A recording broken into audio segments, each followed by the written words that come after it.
Box 12. Thank you all for being here. I wanted to draw attention to this issue of the aid and assist docket. For those who don't know, when you've been charged with a criminal offense, if your lawyer suggests that you might need an evaluation from a psychological trained professional, you could have a motion to get you into this docket. What ends up happening when we have repeat arrests and attempted prosecutions of people with the incapacity to aid and assist in their defense, they have often languished in either a cycle of going to the state mental hospital or having community restoration protocol with their local providers, largely CBH. There was a recent law I just found out about that passed in Salem in which the never-ending, ever-renewing application of community restoration protocol is abbreviated such that if within 90 days it is found that you cannot face your charges,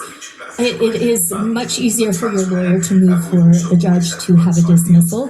This is going to be very beneficial towards streamlining the dockets because often the types of offenses that are lower level, trespassing, disorderly conduct, etc., often pertain to homelessness or addiction, mental health, and trauma. So the idea is to try to get them on the right path into recovery, into healing. And I saw this play out with a young homeless man I really care about. I consider him a personal friend. He had 6 pending charges for 2.5 years. He had done some recovery work, and he's really doing great. I went with him to court. I knew where to find him. It was a double high five. I actually thought we might get kicked out of the courthouse lobby because we were just going, woohoo! And yeah, thank you so much to the defense attorney, Clark Fry. There are really amazing defense lawyers doing great things and trying to integrate medicine and social services.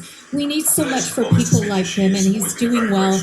I think when I see what's going on with the treatment court and the aid and assist docket, I know that when I was a crime victim, I was actually surprised when the person who had attacked me ended up going to the state hospital for 6 months, and I was like, no, so you can almost kill a woman and only do 6 months in hospital? And what's amazing, he still gets tied up in the courts, but through the learning process, I think there is a balance to maintain with our quest for justice, and then realizing that a lot of the social ills could be prevented with stronger social services resources. Unfortunately, on Thanksgiving, Aaron Carlson of Lifeboat said, "We don't feed Mary," and as you recall, I'm a whistleblower of severe egregious harassment from Ozark, Iraq against homeless individuals.